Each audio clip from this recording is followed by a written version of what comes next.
be using the spell. 京太郎、奴のスタンド、ザ・ワールドの正体は時間じゃ。時間を止めるスタンドなんじゃ。ザ・ワールド。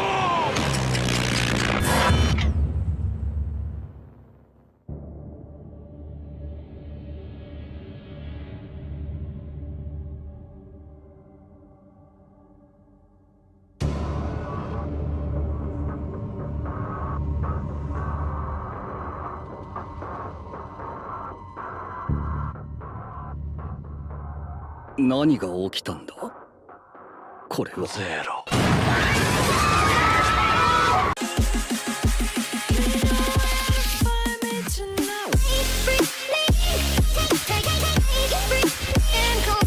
Yo, what's up guys, Toby from MasterBok Show, and I hope you're having an amazing day. It's finally time for us to show some love for our support-loving players and characters out there. There's already a number of one-shots, OP, solo builds that you can find on the internet, but that's not all the game can offer. We are now showcasing the real MVP of the team and let it take the spotlight. What do you guys think about a build that supports and enables the team, being the soul of the party, controlling your enemies, and dictates the flow of the battlefield? If you're into becoming one of the most powerful utility casters in the game, becoming the ultimate control demon of your team, this build is for you. I'm talking about the control mage and my version of the enchanter. Without further ado, let's get into it.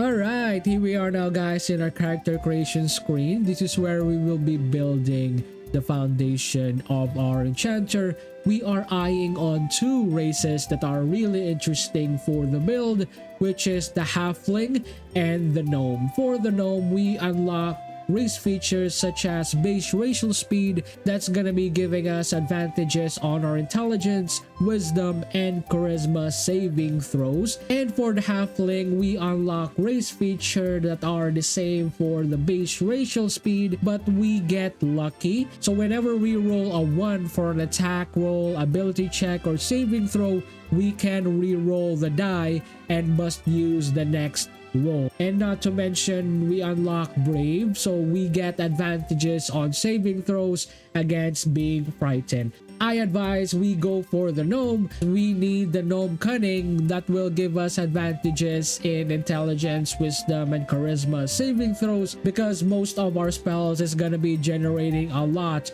of wisdom saving throws. For the sub race, you can get anything that you want, but I highly advise you get the deep gnome just for the superior dark vision talent and stone camouflage, which give us advantages on stealth checks.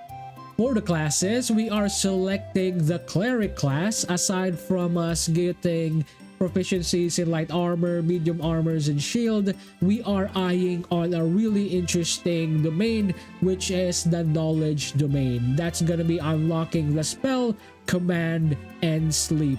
Command is a really powerful enchantment spell we unlock early. It gives us the ability to command creatures to flee, move closer, freeze, drop to the ground, or drop its weapon. For the cantrips, I highly advise you getting resistance, guidance, because it's the most powerful cantrip in the game, and just maybe blade ward. But depending on your preference, you can take any cantrips that you want. For the deity, you can take any deity that you want. I'll just select Mistra because we are gonna be more of a spellcaster. She is the mother of the weave, so better just go for Mistra.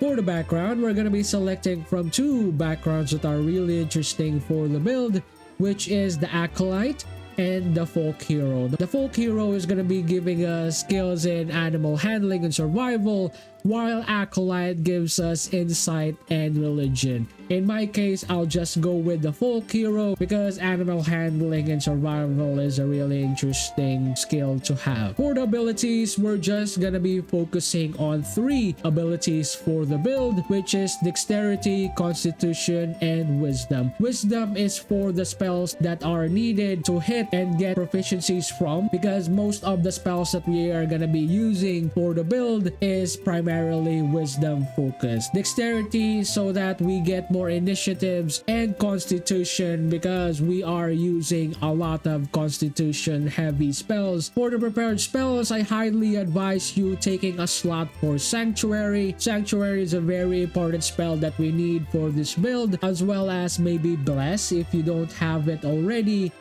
Right after character creation, we are jumping into level 2. As early as level 2, we are gonna be introducing another class to the mix in the form of wizard. The reason for this is we need to unlock a specific subclass feature as early as possible in order for us to focus on the most important class later on our playthrough. For the cantrips, you can get anything that you want, or depending on your preference, I advise you getting Bone Chill as well as Friendship because it is an enchantment cantrip. For the spells, the most important spell that we need in any caster build is the shield, including magic missile for additional damage. I advise you just get Charm Person because we are going to be unlocking Tasha's Hideous Laughter later on our build. Jumping into level 3, still focusing on our wizard class, we just unlocked our subclass feature, which is one of the foundation subclasses that we need in order to make the enchanter. So if ever you guessed it correctly guys, we are going with the enchantment subclass. We are unlocking a subclass feature, reducing the cost of us learning a lot of our enchantment spells, around 25 gold per spell. And one of the really cool thing is the hypnotic gaze. Hypnotic gaze is a really interesting class action because it's going to be charming or incapacitating an enemy and preventing it to attack you. For the spells, depending on your preference, you can get anything that you want. I advise you just get maybe Tasha's Hideous Laughter.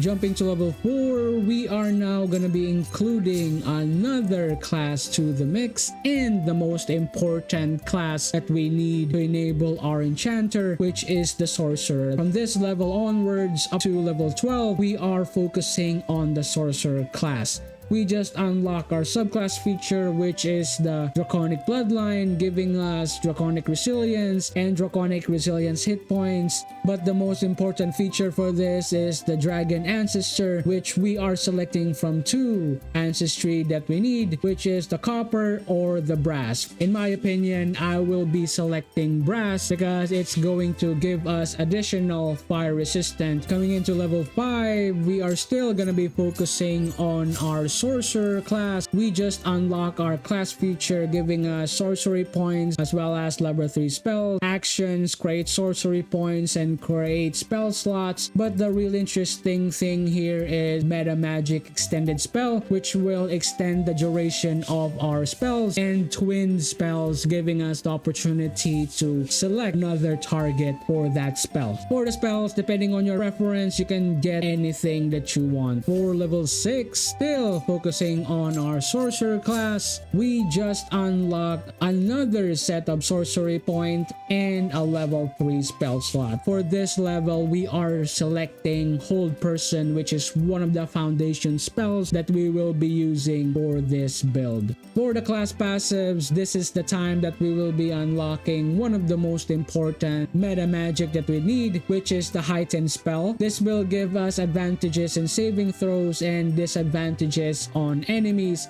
For level 7, still focusing on our sorcery class, we just unlocked another set of class features and level 4 spells, but the most important thing for this level is the feat. We are now going to be selecting our feat in the form of the Warcaster. This will give us advantages on saving throws and maintaining our concentration on a spell. For the spells, I highly advise you getting Crown of Madness if you haven't found the scroll for this yet, or if you have, you can get Blindness or anything that you want. Coming into level 8, still sticking in our sorcery class, unlocking another class feature and a set of level 4 spells. For the spells, we are unlocking another foundation spell for the build, which is the hypnotic pattern. It will hypnotize our enemies and prevent them from attacking you, and they can't attack or move for 2 turns. For level 9, focusing on the Sorcerer class,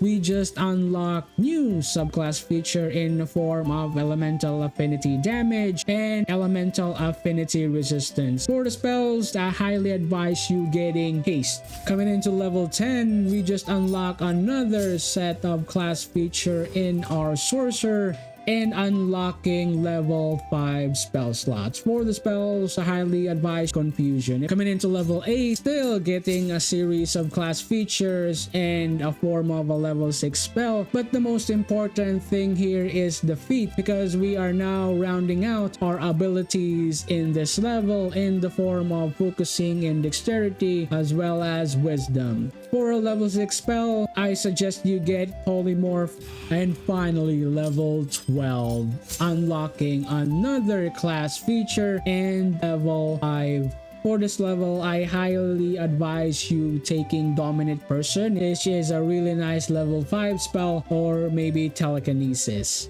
Now I'm going to be showing you guys the item setup to make the ultimate enchanter for this build. There is only one requirement to make this build really effective, is to get items that give you additional proficiencies in spell save DC. That's going to be spell difficulty class. We're going to be casting a lot of spells that require saving throws. The more spell save DC that we have, the better our spells will land through enemies. For starters, you can get the Browbeaten Circlet, which will give you the passive Browbeaten. The wearer will gain +1 bonus to the spell save DC while threatened. For the next one is you can get the Ring of Mental Inhibition, which will give you the passive Mental Inhibition. When a foe fails a saving throw against one of your spells or action, they will gain mental fatigue for 2 turns. Mental fatigue is a condition that will give them -1 penalty to wisdom, intelligence, and charisma saving throws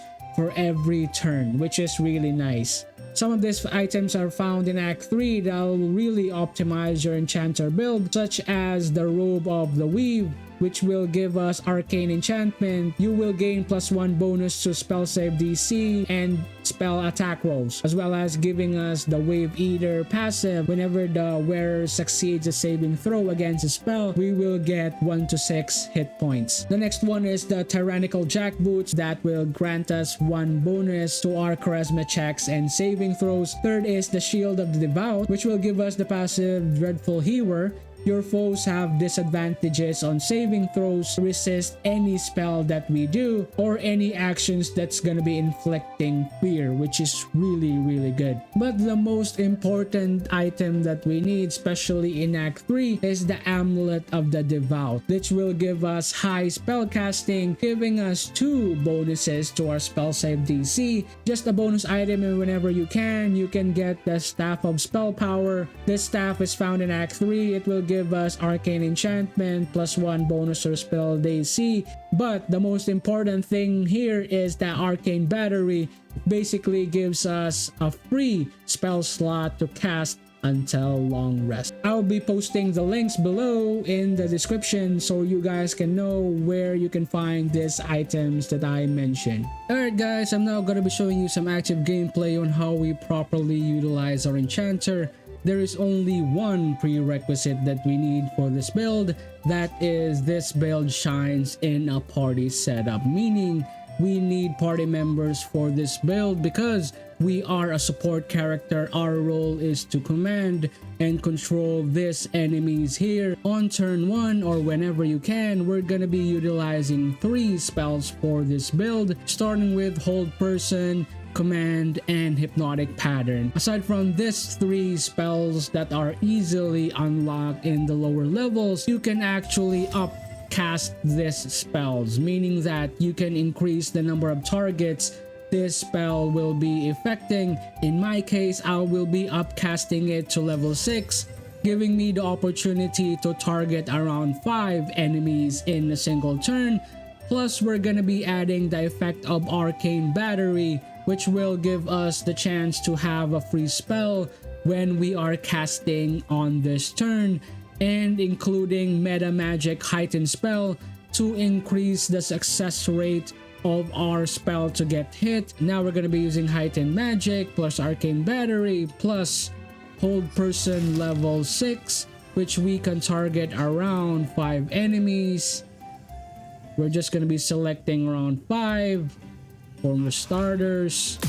Now we just held around 5 enemies. As you see here, we just CC'd 5 enemies in this turn. Now we're going to be controlling another set of enemies for us to dispatch, and in my case I will be using command. Command is a really powerful spell, especially command halt, that's going to be preventing enemies from moving or taking any sort of action.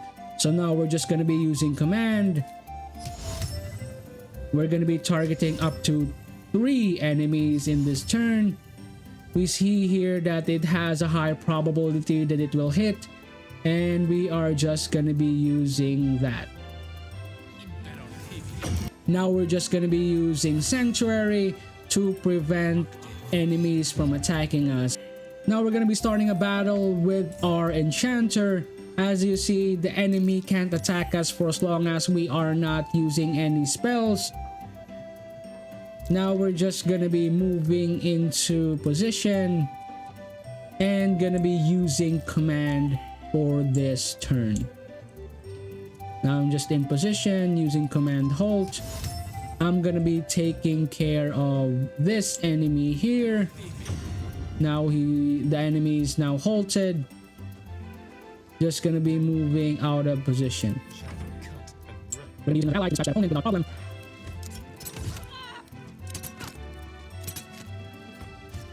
Now as you can see guys, our enemy just attacked us. This will give us the opportunity to charm this enemies using our Enchanter class features. So we're just going to be charming this enemy to prevent it from attacking us.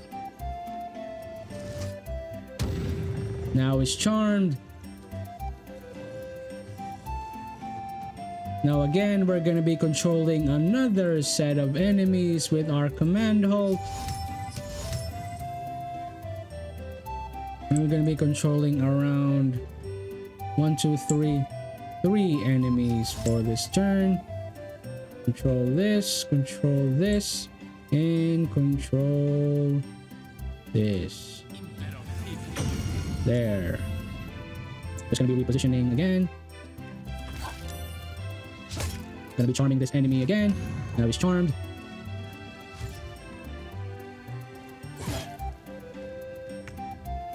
Now I'm going to be attacking again.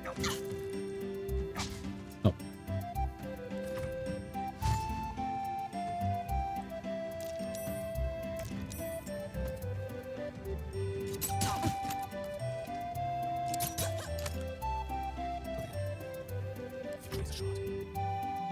Alright guys, thanks for watching. I hope you guys enjoy and see how amazing this Enchanter build can be.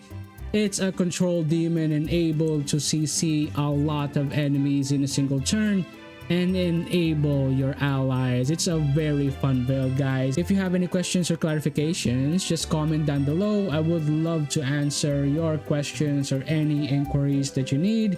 If you really like this sort of content, please don't forget to hit that like button. It really helps me know guys that you are enjoying my videos. I hope I earn a subscription in the future, but if I earn it today, please don't hesitate to subscribe. It really helps the channel grow and it really helps me out a lot. Thanks again guys for watching, and that's it for me. I hope to see you soon on the next MasterBok show. Peace out. Bye guys.